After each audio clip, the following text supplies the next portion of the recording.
Assalamualaikum warahmatullahi wabarakatuh. Astaghfirullah, subhanallah wa bihamdihi, subhanallahil azim. Allahumma salli wa sallim ala sayyidina Muhammadin, amma ba'du. Pemirsa yang dirahmati Allah dan juga jamaah setia Masjid An-Nida TPI, pecinta nikmatnya sedekah. Semoga dalam hal ini Allah senantiasa memberikan kebahagiaan kepada kita semua, bahagia di dunia dan juga bahagia di akhirat. Amin ya rabbal alamin. Pastinya kebahagiaan tidak hanya datang begitu adanya. Perlu kita capai dengan sebuah proses. Dan salah satu menggapai kebahagiaan itu ialah senantiasa kita menjadi insan atau hamba yang bersyukur kepada Allah Subhanahu wa taala. Orang tua kita dulu pernah memberikan nasihat kepada kita. Nah, jadilah kau orang yang senantiasa berterima kasih kepada Allah dalam kondisi apapun dan bagaimanapun saja. Karena perasaan syukur inilah yang akan buat hati kita menjadi lapang sehingga bisa menerima apapun yang Allah berikan kepada kita. Bukankah Allah dalam Al-Quran sudah memberikan kepada kita, la in syakartum la azidannakum wa la in kafartum inna adzabi lasyadid. Siapa yang bersyukur kepada Allah, Allah akan tambah terus kenikmatan untuk mereka. Dan siapa yang tidak bersyukur kepada Allah, sungguh azab Allah sangatlah pedih. Pemirsa, kekasih yang dimuliakan Allah Subhanahu wa taala. Belakangan ini atau kemarin kita lihat beberapa tayangan di TV, ada satu gambaran anak-anak kita yang mungkin baru saja mendapatkan pengumuman kelulusan. Ada yang kita lihat di berita itu yang guling-gulingan, ada yang nangis, ada yang bahagia. Mungkin nanti ini termasuk kaitan dalam kajian kita tentang bersyukur kepada Allah Subhanahu wa taala. Sungguh di balik semua itu ada sesuatu yang terjadi dan pasti membawa menuai satu hikmah, dan hikmah inilah insyaallah akan kita kaji bersama dengan guru kita Ustaz Yusuf Mansur dan juga Ustaz Syafi Antonio. Silakan Ustaz. Bismillahirrahmanirrahim. Assalamualaikum warahmatullahi wabarakatuh. Kalimat syukur ini kalimat yang gampang diucapkan, ya, tapi konsekuensinya juga banyak. Disebut gampang juga, ternyata tidak gampang juga orang bersyukur. Ustaz Syafi Antonio udah ada di sebelah kita dan insya Allah ini berkah buat kita. Beberapa kali nikmat sedekah beliau mendampingi terus, dan mudah-mudahan ada yang bisa di-share kepada kita semua, kepada jamaah di seluruh tanah air. Mudah-mudahan sehabis azan nanti berkumandang dan insya Allah mudah-mudahan kita sama-sama sholat, kita bisa belajar dari Ustadz Syafi Antonio. Saya kira Ustadz coba mungkin bisa ngawali dulu Ustadz sebelum azan. Alhamdulillah wa syukrillah ala ni'amihi wa inayatih. Pemirsa yang dirahmati oleh Allah Subhanahu wa taala, seperti yang disampaikan oleh Ustaz Yusuf Mansur, syukur itu satu hal yang tampaknya berat tapi mudah, satu hal yang mudah tapi berat. Syukur ternyata tidak cukup dengan mengucapkan alhamdulillah dan menerima apa yang kita dapatkan. Tetapi syukur itu memiliki minimum 5 komponen. Berapa Pak? Oke. Nanti setelah azan kita akan bahas yang 5 ini. Yang pertama adalah hakut tahmid, halalul masdar, husnut tasarruf, i'ta haqil ghair, thumma al-aqsa al-intifa. Bisa diulang Pak? Enggak bisa Ustaz. Nanti kita akan bahas siji-siji.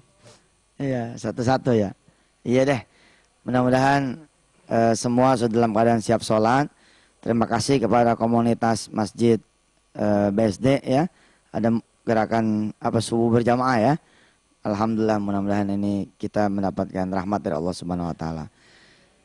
Jangan kemana-mana pemirsa, insya Allah ada 5 yang saya sendiri tadi nggak langsung hafal.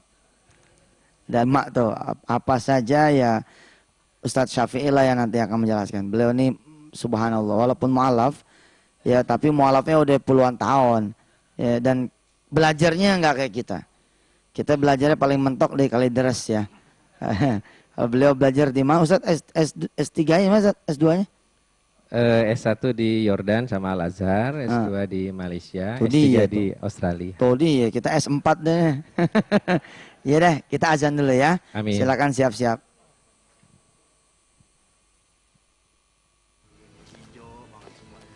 Seger. Iya, Bang Anda, ini kita mau tanya-tanya seputar masalah nikmatnya sedekah. Pasti Bang Anda yang udah lama menyaksikan nikmatnya sedekah di TPI, di kebun Bang Dang, kadang-kadang suka datang juga ya, suka kelihatan. Punya nggak pengalaman yang bisa kita bagi?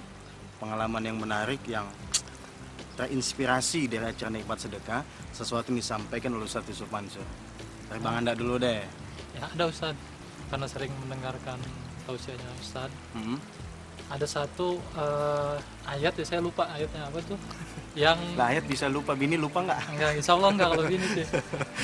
Yang kalau nggak salah intinya gini, nyatakan bahwa belum sempurna keimanan seorang ketika dia belum berinfak apa yang paling dia cintai. Kalau nggak salah nih ya, Iya. nanti masalah betul enggaknya kita tanya ustadznya, Iya. suratnya sama ayatnya. Lan tanalul birra hatta Oh, tunfiqu iya. mimma tuhibbun. Tidaklah engkau sampai pada kebajikan sempurna sebelum engkau menginfakkan, mensedekahkan sesuatu yang paling kau suka. Iya. Berarti ada benda yang disukain, Bang Anda ya? Ya, jadi dulu saya kepingin banget, kepingin punya rumah di satu tempat yang ya saya kepingin banget sama istri tuh kepingin banget. Tapi waktu itu saya berpikir apa iya saya punya di situ. Tapi alhamdulillah dalam perjalanan akhirnya saya kebeli.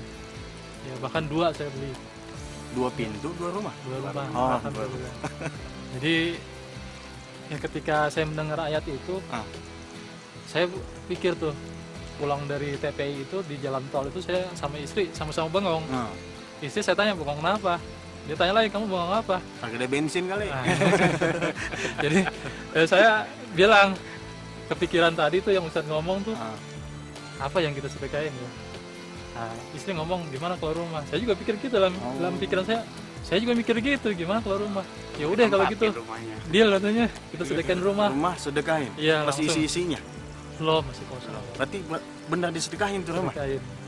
Setelah disedekahin dapat apa? Ya alhamdulillah yang paling utama. Nah, sebenarnya yang paling saya suka itu ketika saya ada kelegahan di hati untuk melepas itu gitu. Jadi begitu saya selesai sedekah itu ada yang apa ya, ada yang lega di hati saya. Berarti Gitu. sang rumahnya udah gede lagi dong nih. Insya Allah. Ustaz. Insya Allah, alhamdulillah, amin. Itu pengalaman yang benda yang paling Bang Anda sukain ya. Iya. Nah kalau Bang Endang, Ya kalau saya lagi kesusahan malah awalnya kesusahan tuh pas usaha-usaha utang sana utang sini lah bingung pas ngaji sih ngaji ke Ustadz kan udah kenal lama cuman di rumah apa yang dijual kita nggak punya apa-apa cuman ada satu-satunya motor kalau dijual motor alhamdulillah motor saya jual sendiri terus sebagian bayar utang. nah motor itu dijual berapa? Disedekahin? Disediakan Bukan semuanya. dijual, semua. Iya sedekahin. dijual dulu ke temen. Dijual dulu ke dijual teman. terus udah jadi duit. Baru saya nih bayar utang ke sini, bayar utang itu. Dibagi-bagi disedekahin. Iya. Sebagian dibayar utang. Utang juga. Setelah sebulan, 2 bulan, ada teman dari Bandung. Bang Dang tolong cariin ini mobil sekian-sekian. Ya besoknya ya saya sama teman-teman kan saya mobil. Bisnis dapat mobil. bisnis mobil sama teman-teman banyak gitu, termasuk Ustadz juga pas dihitung itu ya ini juga seumur hidup ada yang beli mobil sampai 1 miliar sekian kan gitu temen juga dari Bandung itu itu akhirnya dia dapat 60 juta terus 60 dibagi juta. dibagi 2 sama teman-teman. Alhamdulillah waktu bulan puasa itu di rumah saya bilang mah saya mau itikaf nih seumur umur kan nggak pernah itikaf di Sentul seminggu. Terus Pokoknya nih duit, lu punya duit dari mana? Ngapain sedekah? Katanya ya itikaf. Bang, itikaf tuh harus banyak duit. Ini buat itikaf nih. Alhamdulillah dapat tuh. TV motor dijual nih. Tenang itikaf tuh di Sentul tuh seminggu tenang. Udah setahun sampai sekarang nih. Alhamdulillah habis tuh. habis Nggak punya duit utang. Cuman motor belum keganti. Iya. Nah gimana nih caranya ganti motor? Gitu. Dah, kalau gitu Ustadznya, kita tanya nanti Ustadz gimana nih Ustadz dan juga solusinya, tanggapannya. Tetap di Nikmatnya Sedekah. Wassalamualaikum warahmatullahi wabarakatuh. Iya, Ustadz Albar jalan-jalan ya. Tolong apa? Ini digedein dikit ini apa? Sound dalamnya. Sound dalam masjid digedein. Ya. terima kasih Ustadz Albar ya. Itu tadi cerita tentang satu jamaah kita yang biasa hadir di Masjid An-Nida. Dia sodako motor gitu, kemudian dapat begitu banyak hal dari Allah Subhanahu wa taala. Sebenarnya ukurannya tidak harus selalu uang ya. Ukurannya tidak harus selalu uang. Kepada semua yang sudah pernah bersedekah, yang harus saudara syukuri adalah saudara bisa sedekah. Karena buat bisa bersedekah itu adalah hidayah dari Allah Subhanahu wa taala. Belum tentu satu orang mau sedekah. Yang kedua belum tentu orang bisa bersedekah. Bisa bersedekah ini juga belum tentu karena nggak ada duit. Bisa juga karena nggak ada yang nerima. Kalau nggak ada yang nerima itu mau sedekah kemana gitu. Itu pernah juga terjadi. Insya Allah kita akan belajar lebih banyak dari langsung dari Ustadz Syafi Antonio. Ustadz, kalau Ustadz kan beda ya sekolah dia mah. Kalau kita kagak ya. Kita belajar dari yang sekolah. Syukur tuh konsepnya seperti apa sih ya. Nanti silakan ada pertanyaan-pertanyaan dari jamaah. Kita akan buka. Alhamdulillah ada Ustadz Nasir Adnan. Ini dari Tuan Guru Besilam. Ya, Tuan Guru Rokan. Dan dari Ustadz Sumatera Utara, Ustadz Medan. Dari Medan. Tuan Guru Besilam. Itu sangat masyhur ya. Salah satu dari waliullah. Pemirsa, mari kita baca bismillah lagi. Mudah-mudahan dengan bismillah kita perjalanan taklim kita pada pagi hari ini lebih lancar lagi. Bismillahirrahmanirrahim. Ustadz silakan. Alhamdulillah, dengan izin Allah kita tadi sudah sholat subuh. Kemudian kita harus mensyukuri bahwa setelah sholat subuh kita masih dikasih umur. Banyak orang yang sudah sholat subuh disolatkan. Iya, mati ini, mati jangan cerewet. Di sini mati. Oke. Baik.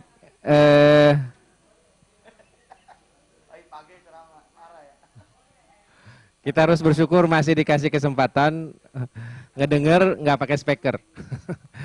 Baik. Seperti tadi disampaikan bahwa syukur itu ada minimum. Dalam pengamatan terbatas saya ada 5 hal. Yang pertama adalah haqqut ta'mid. Al-i'tiqad al-jazim bi anallaha huwar razzaq. Wa anallaha huwal wahhab. Wa anallaha huwal muhyi al-mumit.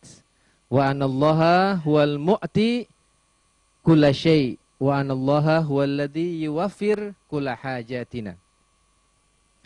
Kita harus meyakini yang pertama bahwa Allah Subhanahu wa taala itu adalah yang memberikan kita kehidupan. Allah Subhanahu wa taala yang memberikan kita bumi dengan segala isinya yang terhampar luas. Allah yang memberikan kita kesempatan untuk masih bisa bernafas.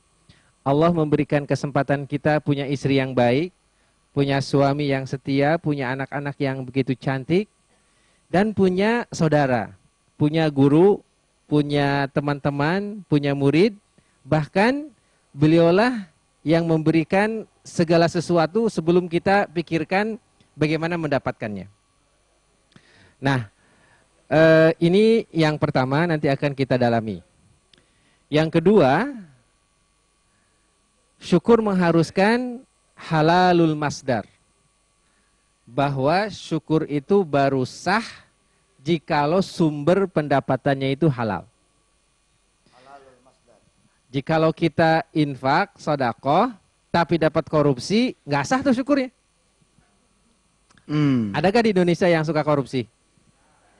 Oke. Enggak, sedikit, banyakan yang enggak. Alhamdulillah. Insya Allah masih banyak yang jujur dan baik. Insya Allah masih lebih banyak. Oke. Nah ini jadi kita harus berpikir halal oriented. Berpikir apa, Dek? Ini ada yang lagi ngantuk. Berpikir halal oriented, bagaimana segala sesuatu itu kudu halal. Makanan kudu halal, rezeki kudu halal, nabung kudu halal, investasi kudu halal, nonton TV kudu halal, bersedekah pun kudu halal. Masya Allah. Ini panjang. Nanti akan kita sisir satu-satu. Yang ketiga, husnul tasarruf, yaitu tasarruf an-ni'mah wifqa muqtada wa iradatil mun'im. Kita harus menjalankan proses kehidupan ini, menjalankan rezeki, membelanjakan rezeki, memakai umur, memakai jiwa, memakai mata, memakai telinga, memakai waktu seperti kehendak Allah yang memberinya. Jadi jikalau umur kita pakai untuk menghabiskan waktu begitu saja tanpa manfaat, kita nggak syukur tuh. Jikalau mata ini, bapak-bapak masih bersyukur matanya 2, saya udah 4. Dipakai ngelihat yang enggak, kita nggak syukur tuh kepada yang ngasih mata ini. Jikalau kita punya kaki, dipakai jalan-jalan ke tempat maksiat, kita nggak syukur tuh. Jikalau kita punya pisau, tidak dipergunakan seperti layaknya pisau, motong buah, motong daging dan sebagainya, tapi pakai nodong orang, itu nggak syukur. Kita punya kesempatan, punya jiwa, punya raga, dipakai malas, nggak syukur juga tuh. Oke, ini agak panjang juga tuh. Kelihatannya kudu satu-satu, satu episode itu. Yang keempat adalah i'ta haqil ghair. Jangan makan sendirian. Kalau kita punya rezeki, tanda syukur kepada Allah, kita sharing, kita ngasih ke yang lain. Disitulah datang infak, sedekah, wakaf, hibah, dan lain sebagainya. Yang berbentuk kita berbagi dengan saudara kita yang lain, yang insya Allah ini akan mengundang rezeki yang akan lebih banyak. Dan yang kelima, yang ini yang paling dahsyat, aqsal intifa. Kita harus memaksimalkan setiap aset, setiap nikmat, setiap karunia Allah yang diberikan kepada kita semaksimal mungkin. Punya komputer, jangan cuma ditongkrongin aja, tapi harus maksimal. Ibu-ibu di rumah punya mesin jahit, jangan didiemin aja, kudu dipakai menghasilkan. Kita punya mobil, jangan hanya dipakai untuk nonton aja, tapi bagaimana mobil ini di samping mengantar anak ke sekolah, kalau perlu kita ke masjid, ajak orang lain. Kan isinya 7, masa cuma berdua aja kita sama supir, ajak yang lain, biar 7-7-nya berisi. Itu namanya memaksimalkan. Yang punya bus repot ya, mesti banyak. Baik Ustaz, nanti kita lanjutkan nanti setelah iklan yang berikut ini, silahkan.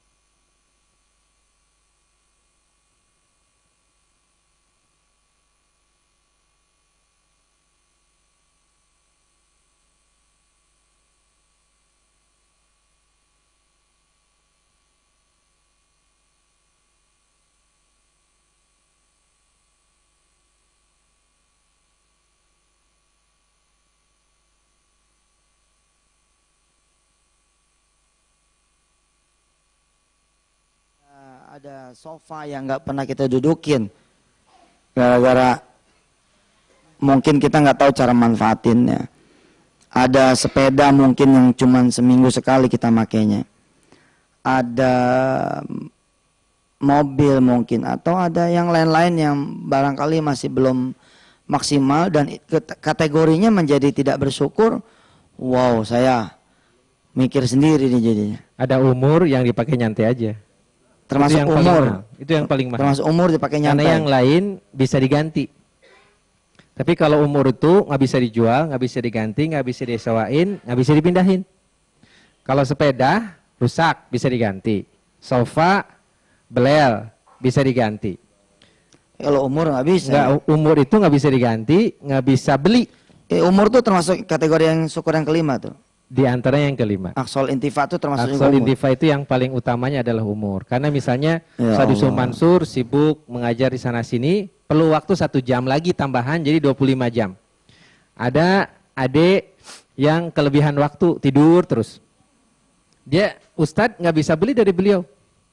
Wala nyewa, wala minjem. Karena dia kelebihan, tolong saya beli gitu nggak bisa ya? Nggak bisa. Benar-benar. Dan umur itu nggak bisa balik lagi. Sesuatu misalnya sekarang Selasa, minggu depan Selasanya bukan lagi di April tapi sudah Mei. Udah hilang dia. Iya Ustaz.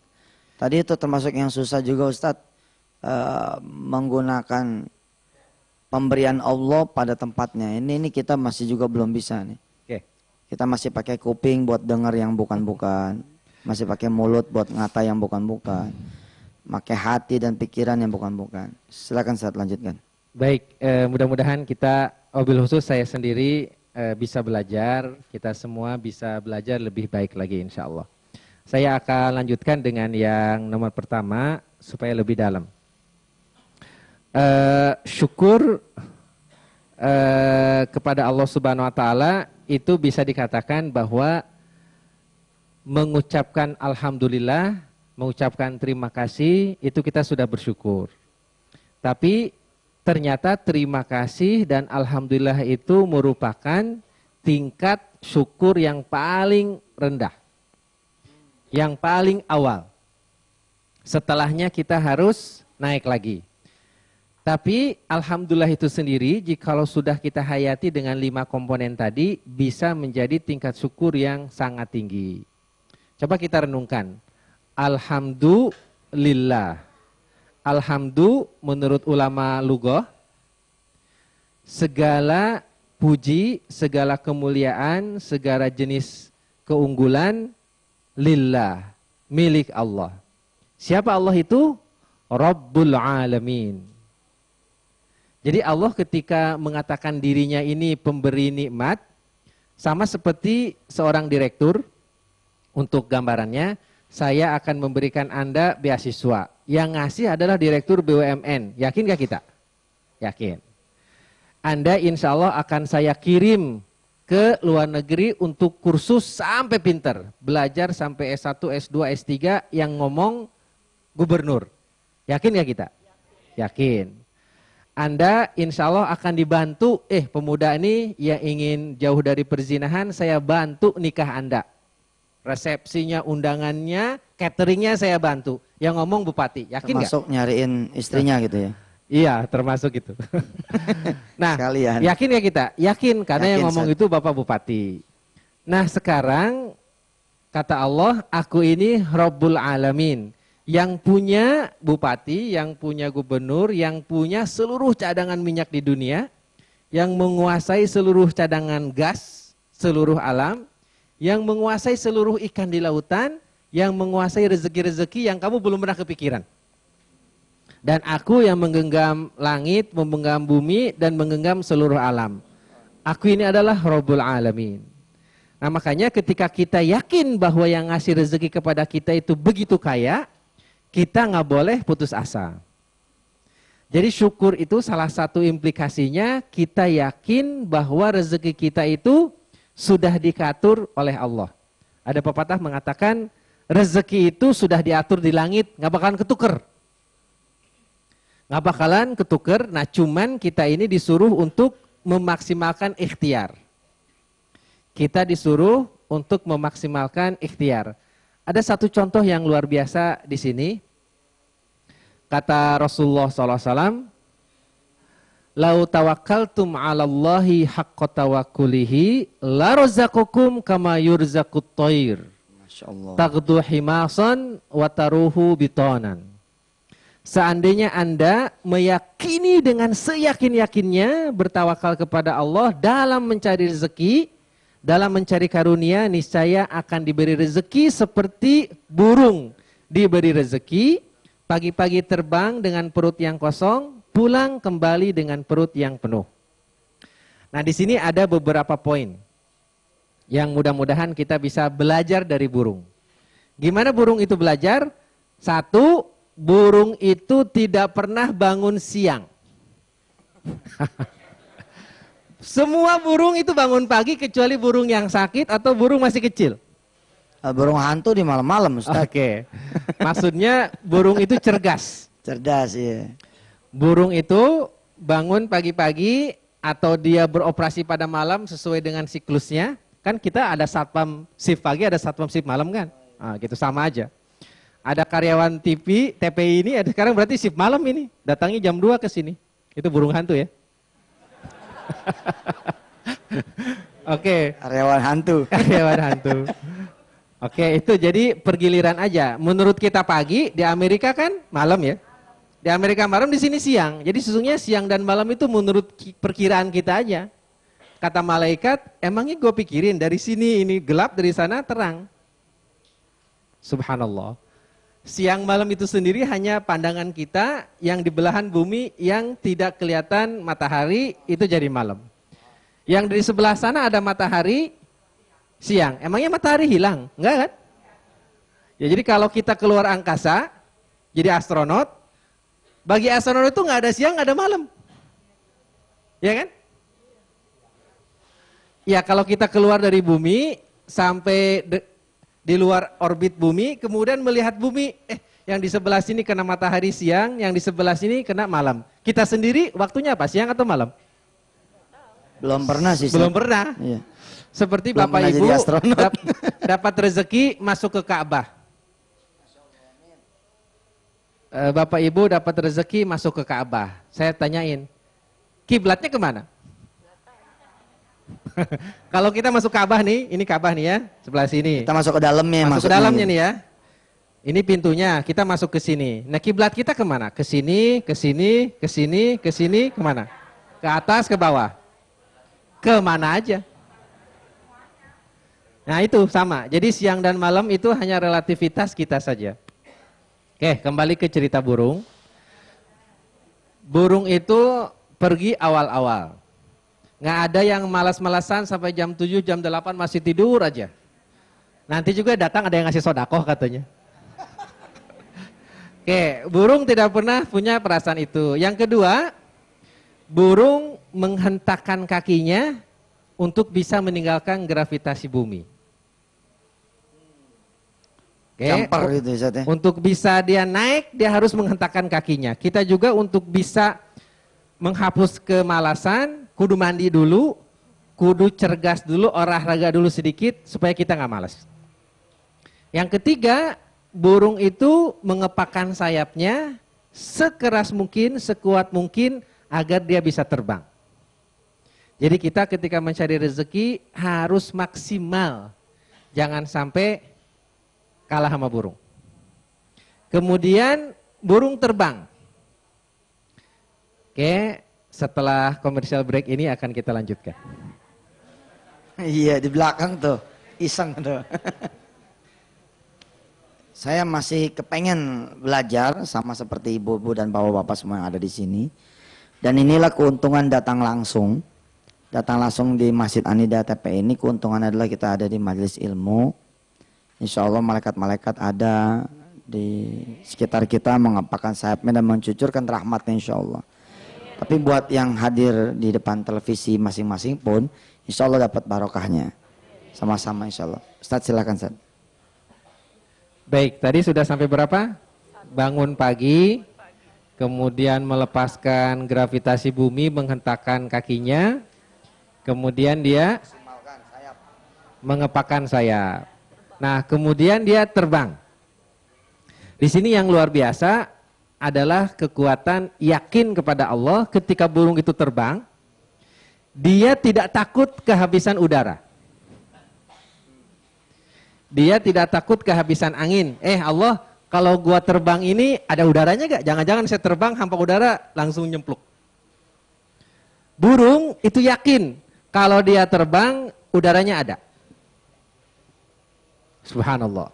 Yang kelima, burung ketika terbang dia pakai insting cari kawasan-kawasan yang banyak semut, banyak ilalang, banyak rezeki untuk dia. Artinya jikalau kita cari rezeki, kita harus cerdas. Mencari perusahaan, kalau mau melamar kerja, lihat perusahaan yang untung. Lihat perusahaan yang ada good governance-nya. Ada apa, Bu? Ada perusahaan yang jelas aturannya, yang jelas tata kelola perusahaannya, tidak like and dislike. Rajin enggak, akhir bulan sama aja. Jangan cari perusahaan seperti itu. Cari perusahaan yang iklannya bagus. Cari perusahaan yang ada musolanya. Itu seperti burung ketika terbang, dia nggak pergi ke tempat-tempat yang tandus. Dia cari sawah, dia cari hutan, dia cari gua-gua yang banyak air karena di situ ada makanan. Cerdas dengan segala kesederhanaannya, burung itu pakai instingnya. Apalagi kita yang dikasih akal sehat oleh Allah harus dipakai. Nah, ketika yang ke berapa? 6. Yang ke-6 lah ya. Yang ke-6, ketika burung itu terbang sampai di hutan-hutan, burung juga itu penuh keyakinan, insya Allah di sini ada rezeki. Dia mungkin bertanya kepada Allah, ya Allah, jikalau saya terbang, nanti saya masuk ke hutan-hutan, di sana ada semut gak buat saya? Burung yakin di situ ada makanan buat saya. Subhanallah. Jadi Bapak Ibu jangan khawatir kalau nyuruh anaknya mau mencari rezeki, yang penting adik keluar aja. Jalan, ketemu orang-orang yang baik, lihat perusahaan-perusahaan yang baik, lihat proyek-proyek yang potensial, insya Allah rezeki Allah ada di sana. Jangan kita dikalahkan oleh negative thinking. Jangan-jangan kayak gini, jangan-jangan kayak gitu, khawatir ini, khawatir itu, akhirnya nggak keluar. Itu kita kalah sama burung. Kemudian burung itu ketika sudah melakukan semua ikhtiar ini, dia makan dulu. Kemudian setelah makan, dia di paruhnya bawa bekal untuk nafkah anak dan istrinya. Jadi dia nggak makan sendirian tuh. Subhanallah. Burung juga suka sedekah. Burung juga suka mencari nafkah. Nah, Rasulullah SAW mengatakan kepada kita, lau tawakkaltum 'alallahi haqqa tawakkulihi la razaqakum kama yurzaqut thair tagdu himasan wa taruhu bitonan. Insyaallah jikalau Anda melakukan proses bangun, proses terbang, mengepakkan sayap, pakai otak dikit, lihat proyek-proyek yang potensial, kuasai di sana, insyaallah pulang ada rezekinya. Insyaallah. Baik, pemirsa yang sudah siap dengan teleponnya, silahkan. Assalamualaikum. Waalaikumsalam warahmatullahi wabarakatuh. Waalaikumsalam warahmatullahi wabarakatuh. Saya mau tanya pada Pak Ustadz Yusuf Mansur ini. Ini Pak Ustadz. Mau Ustadz Safi aja Pak. Ya saya kan Pak. Tadinya kan berpikir sebelum pensiun itu. Iya silakan gimana. Mau ngapain saya setelah pensiun ini kan gitu. Saya nggak tahu. Ternyata begitu pensiun ada orang membangunkan musola dekat rumah. Jadi saya ditunjuk sebagai takmir. Sekaligus imam. Cuman saya gini Pak Ustadz, saya itu belajar Quran itu baru 2004. Baru tahun 2004. Jadi sekarang masih menghafal surat-surat pendek itu. Masya Allah. Tanggung jawab saya kayaknya sangat berat sekali. Iya. Itu Ustadz, gimana itu? Jadi baik. Memang saya diberi tanggung jawab untuk mengelola musola itu, sekalian jadi imamnya. Selain itu, cuma saya itu memang belum fase betul, bahkan hanya surat-surat pendek aja yang bisa. Gitu. Iya Pak. Mungkin keahlian memimpin musola itu tidak harus selalu adalah orang ahli agama. Harus bersatu dengan ahli manajemen, ahli perpustakaan, ahli ekonomi. Berkumpul jadi satu. Kalau semuanya ahli agama, pantar tahlil terus. Ya. Jadi ya artinya musola kan juga harus jadi barometer ekonomi, harus jadi pusat ya kajian-kajian positif. Boleh nggak di musola misalkan ada kajian tentang ekonomi? Kan boleh banget. Kita belajar dagang di musola, belajar politik boleh nggak? Boleh.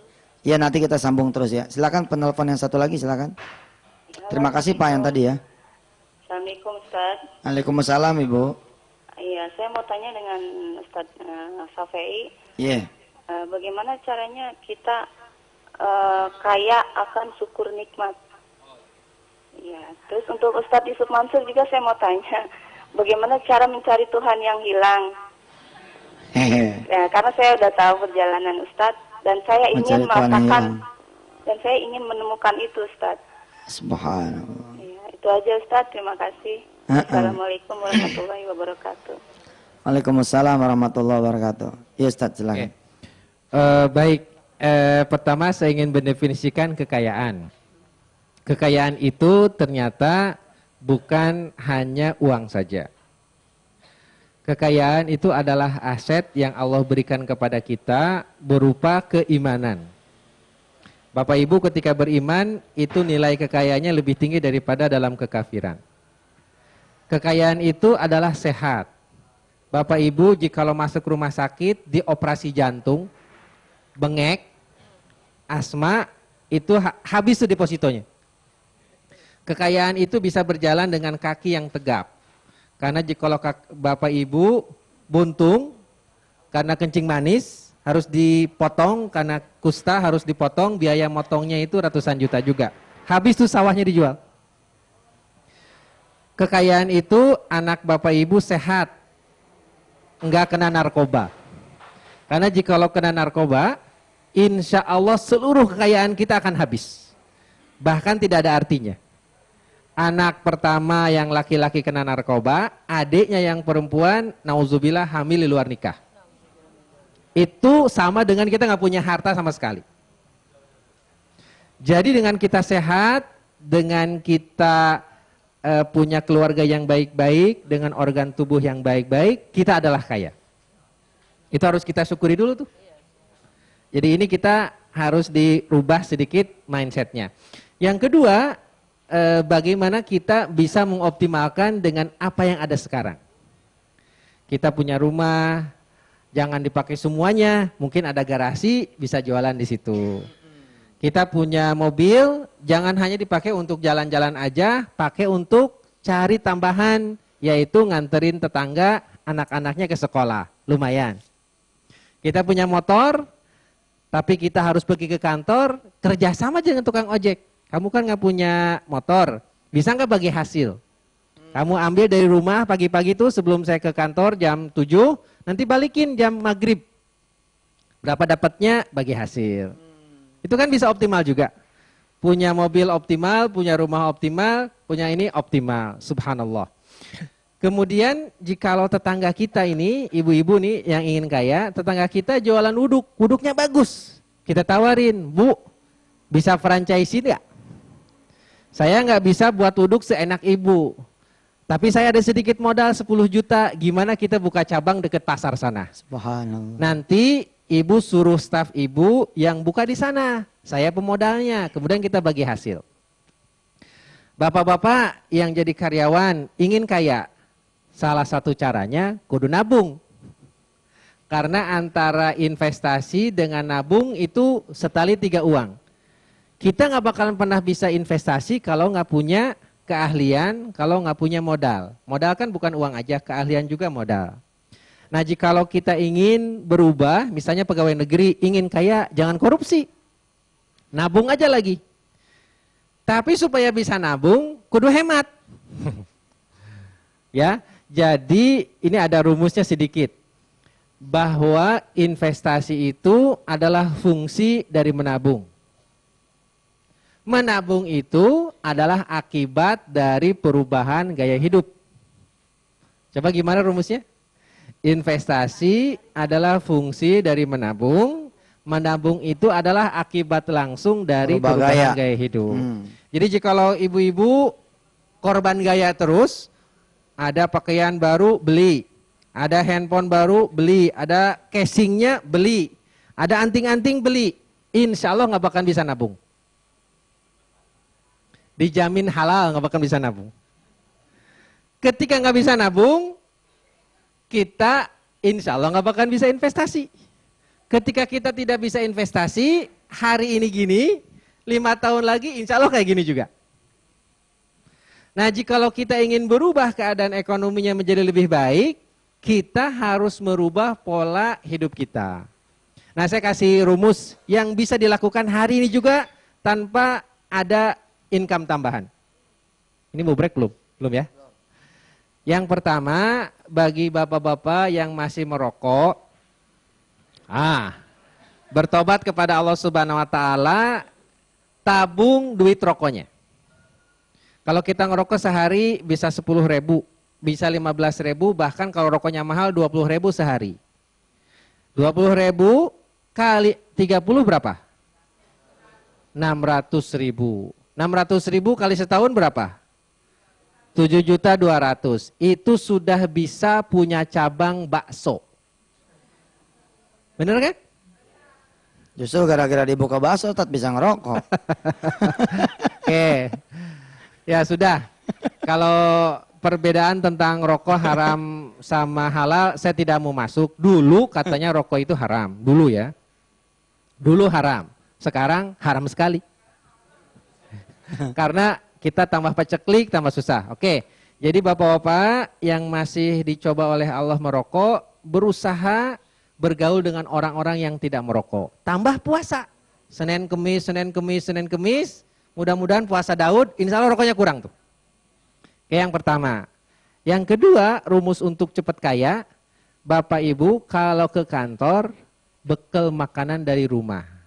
Khususnya untuk makan siang. Ya sekali-kali kita ke warung boleh, karena nanti warung ada yang beli kan. Tapi kalau kita income-nya pas-pasan, kita kan nggak bisa maksain diri untuk makan di warung 20.000, 25.000, apalagi dengan jusnya, apalagi dengan itunya. Nah itu. Ada cara lain Ustaz. Oh boleh. Tetap makan siang di warung tersebut, tapi titip bakwan. Itu, jadi kita Insya bisa Allah. gratis. Nah itu salah satu caranya. Insya Allah kita nanti kalau satu hari kita makan siang 15-20 ribu, 1 bulan 600.000 lagi tuh.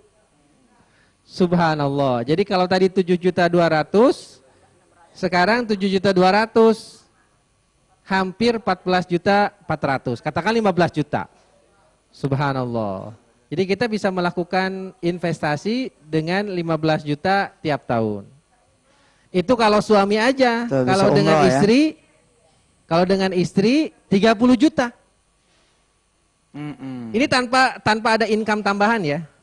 Tanpa Hanya menghemat Ustaz. hanya sedikit menghemat, ngatur aja. Subhanallah. Subhanallah. Ini yang bahaya itu adalah karena kita gaya hidup. Gaya hidup korban iklan. Apalagi jikalau commercial break udah datang. Kita harus berhenti dulu.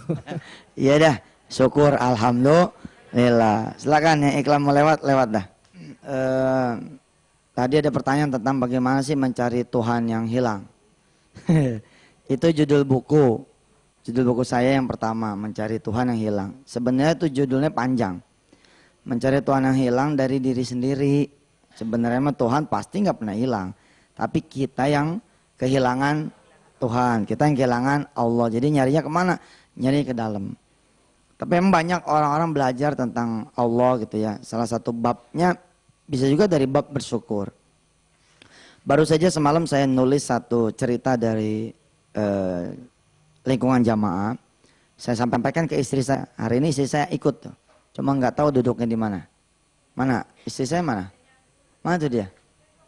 Ada di belakang ya. Jadi ada orang Ustaz, dia malah bersyukur ketika dia jatuh. Jadi begitu bom jatuh, orang lain meratapi, orang lain mengeluh, orang lain kemudian menyesali, dia malah memilih bersyukur. Tapi yang terjadi kemudian apa? Memang ketemu dengan keajaiban-keajaiban. Keajaiban itu memang milik Allah ya, sejatinya ini milik betul-betul milik Allah. Salah satu keajaiban adalah pernah suatu saat dia makan. Nih, pernah ikut kajian tentang malaikat kan? Pernah ikut kajian tentang kekuasaan Allah yang menghidupkan orang mati, mematikan orang hidup. Apakah itu hanya terjadi di sekedar cerita Quran saja? Tidak. Ternyata terjadi juga sama sahabat yang satu ini. Jadi Ustadz, dia suatu saat makan. Lagi makan, kemudian ketemu sama orang, kenalan. Itu kenalan langsung nggak pakai cerita Mbak Bu, orang ini bilang, bisa nyariin barang ini nggak? Dia bilang, insya Allah saya coba akan carikan. Kalau bisa, tolong carikan. Langsung dia kasih duitnya, ini duitnya. Saya tahu barang ini nggak sejumlah ini pasti ada sisanya. Sisanya kurang lebih sekian juta. Kamu pakai aja tuh sisanya buat kebutuhan kamu. Jadi baru kenal pertama kali, langsung jadi teman, langsung modalin. Alhamdulillah sekitar 3 minggu dicari barang ini, ternyata barang ini sudah tidak pernah keluar lagi. Alias tidak ada lagi barangnya. Nah sementara, keuntungannya sudah dipakai sama dia. Lah karena nggak ketemu tuh barang, akhirnya dia berusaha untuk mulangin duit. Ditelepon nggak nyambung-nyambung, nggak bisa-bisa, sampai kemudian dicari alamat. Ternyata ketika dicari alamat tuh orang, ketemu dalam keadaan ada berita bahwa orang yang dimaksud sudah meninggal 3 tahun yang lalu. Saya nulisnya aja merinding. Ketika saya cerita sama istri saya juga bengong istri saya. Nah, kisah-kisah seperti ini nih banyak. Tapi hati-hati, sebagaimana malaikat Allah juga yang banyak di jalanan, setan juga banyak di jalanan. Ketika ada perempuan lewat, seng gitu, tidak pakai aurat, belum tentu itu perempuan beneran. Bisa jadi itu minasyaitonir rajim yang memang menggoda kita. Atau ada telepon masuk, ada SMS masuk, lu udah punya belum film ini, misalkan gitu. Yang di dalamnya ada macam-macamnya. Terus kita bilang, belum. Kalau belum gua kirim ya, belum tentu tuh dia tuh orang. Bisa jadi dia menggoda kita untuk kemudian menipu kita. Bisa jadi. Apakah cerita setan mendatangi Ibrahim alaihissalatu wassalam hanya sebagai sebuah cerita saja? Tidak akan pernah mendatangi kita? Banyak. Tentu saja yang paling banyak adalah bukan setan yang menyerupai manusia, tapi manusia yang memang kayak setan kelakuannya. Ya. Nah di sini Ustadz hadir, ini ada pengusaha nih. Ada Mas Jody namanya, ini dari Jogja, dia datang jauh-jauh Ustadz. Beliau waktu kemarin dulu pernah SMS ke saya pengen ketemu sama Ustadz Syafi'i, malah sekarang kebenaran. Beliau kesini malah ada Ustadz. Beliau ini pengusaha itu stick ya, punya cabangnya sedikit 44 cabang. Tapi beliau melakukan yang tidak kita lakukan. Apa yang kita tidak lakukan kita tanya langsung sama dia ya. Mana Mas Jody mana? Bisa berdiri Mas? Ya sambil lompat-lompat berdirinya ya. Silakan cerita Mas.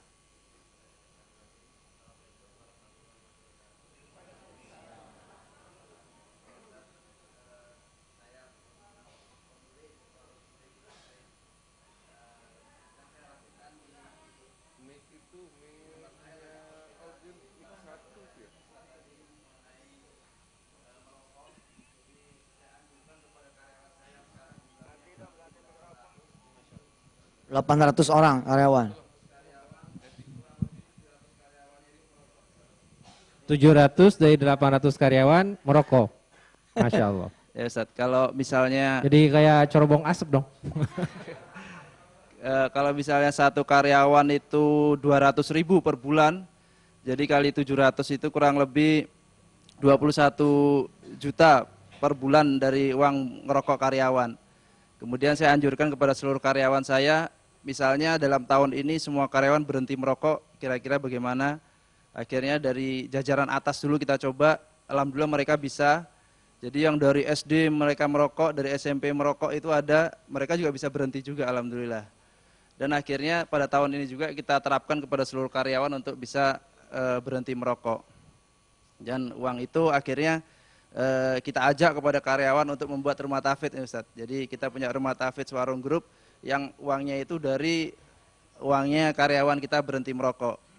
Tadi alhamdulillah ada masukan dari Ustadz Syafi'i untuk penghasilan tambahan buat karyawan kita, mungkin nanti bisa juga itu untuk penghasilan tambahan.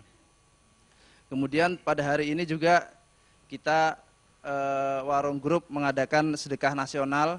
Jadi seluruh keuntungan kita khusus hari ini akan kita sedekahkan Ustaz. Mohon doanya aja kepada Ustadz agar program ini bisa kita jalankan. Iya, ini bisa ditiru nih sama seluruh warung-warung makan ya. Bahwa coba persembahkan satu hari saja dari 365 hari begitu ya. Untuk kemudian hari itu benar-benar untuk Allah Subhanahu wa taala. Subhanallah. Terima kasih Mas. Mudah-mudahan usahanya lancar ya. Amin. Saya justru ingin mengomentari, silakan duduk Mas. Ingin mengomentari, ada pertanyaan, bagusan mana orang yang soleh tapi miskin? Atau orang yang kaya bersyukur? Tar dulu nih. Oke, nah ini Soleh. nih, orang yang sabar tapi miskin, Miskin. atau orang yang kaya dan bersyukur. Sama dua-duanya. Kaya, soleh, bersyukur, sabar. Oke. Ini kita disuruh milih, Ustaz. Oh, suruh milih. Oh. Jangan ya. milih, katanya dua-duanya aja. Alhamdulillah. Enggak, kan ada satu hadis, ajaban bi amril muslim, kullu amrihi khair, idza jahu bala fasobar, wa idza atahu ni'am fasyakar, wa madzalika ila alal muslim. Sangat luar biasa seorang muslim itu, kata baginda Rasul, dalam keadaan apa aja dia bagus. Kalau dia datang musibah, dia sabar. Dia datang anugerah, dia bersyukur. Kalau saja seandainya Allah itu menyuruh kita memilih antara kita seorang yang sabar, tapi dalam kemiskinan, emang kalau orang miskin kudu sabar gimana lagi ya? Ya udah kayak gitu. Oke. Atau kita disuruh untuk menjadi orang yang kaya dengan cara yang halal, kemudian bersyukur. Bagusan mana coba? Nomor 2. Kaya bersyukur. Oh, ini ada ilmu yang lebih bagus nih. Ada ilmu yang tingkat 3. Orang yang kaya dan sabar. Tapi nggak syukur. Itu udah pasti satu paket dengan syukur. Satu paket. Kalau orang kaya syukur itu biasa. Orang yang miskin sabar lebih biasa lagi. Tapi jika orang yang kaya lalu sabar, itu 2 tingkat di atas yang tadi. Arti sabar gini, ya saya sih kaya sekarang sudah punya kolam renang di rumah, ya sabar aja. Bukan gitu. Saya sekarang sudah kaya punya mobil 5, ya saya terima aja nasib ini. Bukan seperti itu. Tetapi ketika Anda kaya, Anda sabar untuk tidak sombong. Itu berat tuh. Kalau orang miskin, orang kaya sombong itu banyak. Tapi orang kaya kemudian dia menahan dirinya sedemikian rupa untuk sabar tidak sombong, itu luar biasa. Orang yang kaya kemudian dia sabar untuk tidak terlalu pamer. Kalau ketemu saudara-saudaranya, dia ganti baju dulu supaya nggak terlalu jauh. Kalau datang ke tempat-tempat tertentu, dia maksain ganti mobilnya supaya tidak terlalu mencolok. Kalau ibu-ibu, pasti emas intan beliannya banyak. Tapi karena mau datang ke majelis ta'lim, dicopotin dulu tuh. Atau disodakohin semua. Terserah milih yang mana. Ya kan Ustaz? Nah, yang ketiga, orang kaya itu sabar untuk terus-menerus di jalur halal. Subhanallah. Ini tingkat kaya yang lebih tinggi dari tadi. Halo? Kok diam aja? Nah, jadi dengan kesyukuran tadi, insya Allah akan ada nilai tambah yang lebih besar daripada dibandingkan dengan orang yang sabar tapi dalam kemiskinan. Kenapa? Dua-duanya baik kata Rasul. Kata hadis tadi dua-duanya baik. Kalau yang sabar dalam kemiskinan baik juga. Dia miskin, sederhana, tapi dia sabar dengan cobaan itu, tapi terus ikhtiar. Cuman orang yang miskin tapi sabar baiknya untuk diri sendiri. Kalau orang yang alhamdulillah banyak rezekinya, kemudian dia bersyukur, baiknya untuk banyakan. Kayak akhi kita, ketika Allah memberikan kepada rezeki bagi beliau punya stick, pojok stick atau warung stick, itu dengan membuka gerai-gerai baru bisa merekrut karyawan. Bisa mempekerjakan orang lain, bisa mengurangi pengangguran. Nanti insya Allah kalau karyawannya sekarang 800, punya istri 1, punya anak 5, berapa coba? 8 kali 5 berapa? 4.000. 800. Anggota keluarga 4.000 ya. 4.000. Nah yang 4.000 ini insya Allah akan belanja ke warung. Warungnya jadi makmur. Di samping warung ada tukang bakso. Tukang baksonya happy. Semua ya. Di samping tukang bakso ada tukang ketoprak. Ketoprak juga bersyukur juga. Di samping tukang ketoprak ada tukang minuman. Karena udah makan bakso pasti minum. Iya. Subhanallah. Udah makan dan minum pasti pulang naik ojek atau beca. Benar. Semuanya happy. Jadi seorang ini yang kaya dan bersyukur bisa memberdayakan hampir 5.000 orang. Subhanallah. Mudah-mudahan lah kita benar-benar jadi orang-orang yang bersyukur ya. Insya Allah sebenarnya sih nggak ada yang susah sih ya, asal kita minta sama Allah. Kadang-kadang kita lupa sih minta. Kalau saudara-saudara rajin berjamaah, itu suka ada wirid kan. Allahumma a'inna ala dzikrika wa syukrika wa husni ibadatika. Gitu. Jadi emang selalu harus minta. Gak bisa orang, saya pengen jadi orang bersyukur. Tapi Allah nggak ngizinin dia jadi orang bersyukur, susah juga. Saya pengen jadi orang sabar, nggak diizinin sama Allah jadi orang bersabar, susah juga. Jadi apa-apa itu kita minta sama Allah. Termasuk kita minta pada hari ini supaya Allah ngizinin kita jadi orang-orang yang bersyukur. Silakan iklan dulu. Bapak-bapak yang dirahmati Allah, untuk kita-kita yang masih belajar, ya yang bodoh, yang nggak terlalu pinter, rasanya mah latihan bener-bener ngucap alhamdulillah gitu ya, tapi pakai hati gitu. Itu rasanya perlu dilatih gitu. Ya kita ngucap alhamdulillah tapi pakai hati. Pas lagi kena musibah, pas mobil hilang, alhamdulillah mobil saya hilang gitu. Pas lagi cerai, alhamdulillah saya cerai. Anak meninggal dunia, alhamdulillah ya Allah. Iya innalillahi ya. Tapi ngucap alhamdulillah tetap. Punya toko kebakaran, alhamdulillah ya Allah, toko kebakaran. Apalagi yang kira-kira dianggap aneh sama manusia? Kecolongan itu ya. Kamu senang kecolongan? Alhamdulillah. Ya, tapi dari hati gitu ya. Sampai segala puji buat Allah. Nggak ada celah untuk kita kemudian mengutuk Allah Subhanahu wa taala. Jadi itu kita belajar bersyukur. Salah satu sentring bersyukur ada 2 yang saat ini saya kayaknya harus belajar. Terima kasih Ustaz Syafi'i yang sudah mengajarkan kita orang. 2 hal yang saya mengajak ibu dan bapak semua juga belajar. Pertama adalah menggunakan seluruh potensi yang sudah Allah berikan pada tempatnya. Mata digunakan untuk melihat yang semestinya. Telinga digunakan untuk mendengar yang seharusnya. Mulut bicara yang juga Allah redhoi. Kemudian aksol intifa tadi. Yakni tidak boleh ada aset kita yang nganggur. Tidak boleh ada aset kita yang nganggur.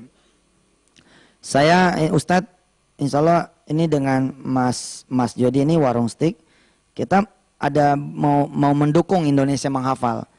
Kita mau mendukung Indonesia menghafal, mau mendukung nikmatnya sedekah dalam bentuk usaha Ustadz.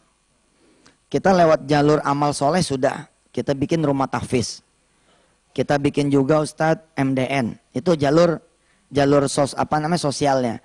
Tapi jalur bisnisnya pun kita jalankan untuk mendukung Indonesia menghafal dan untuk mendukung nikmatnya sedekah.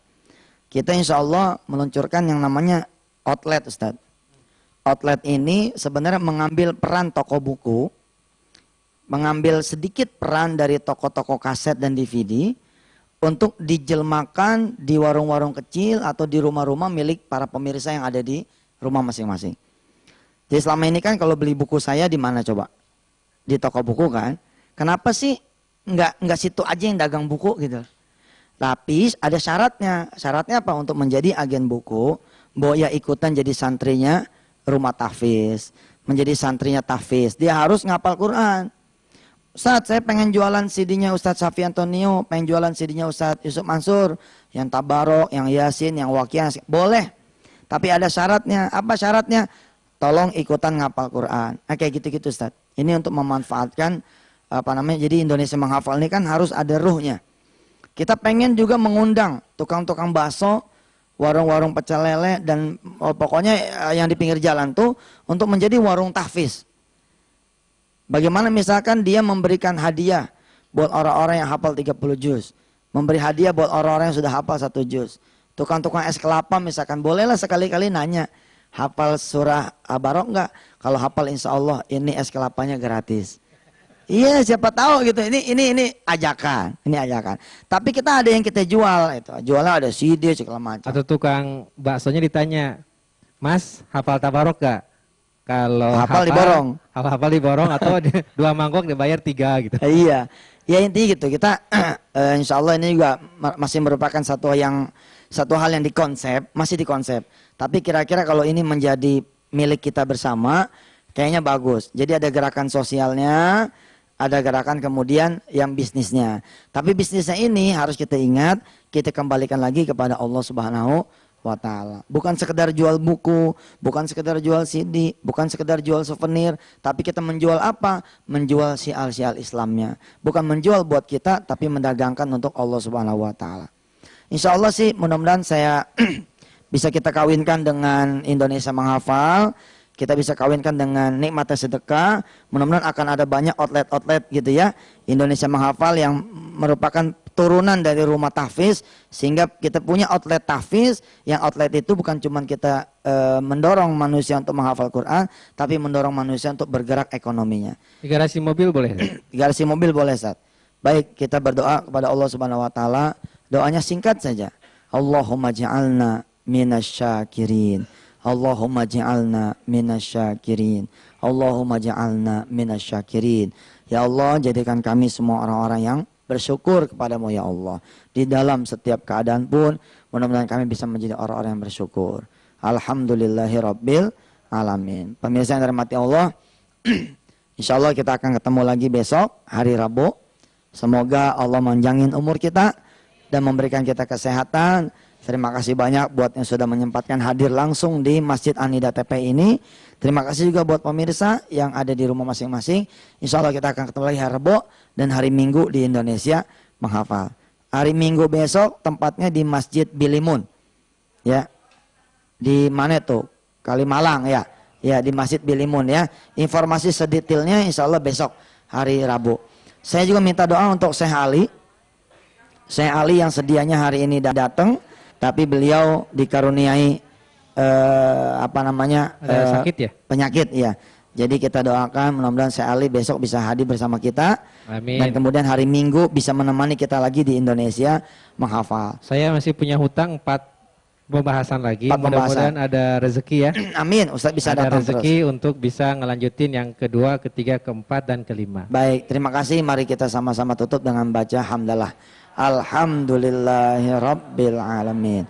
Hadanallahu iyyakum ajma'in. Assalamualaikum warahmatullahi wabarakatuh. Waalaikumsalam warahmatullahi wabarakatuh.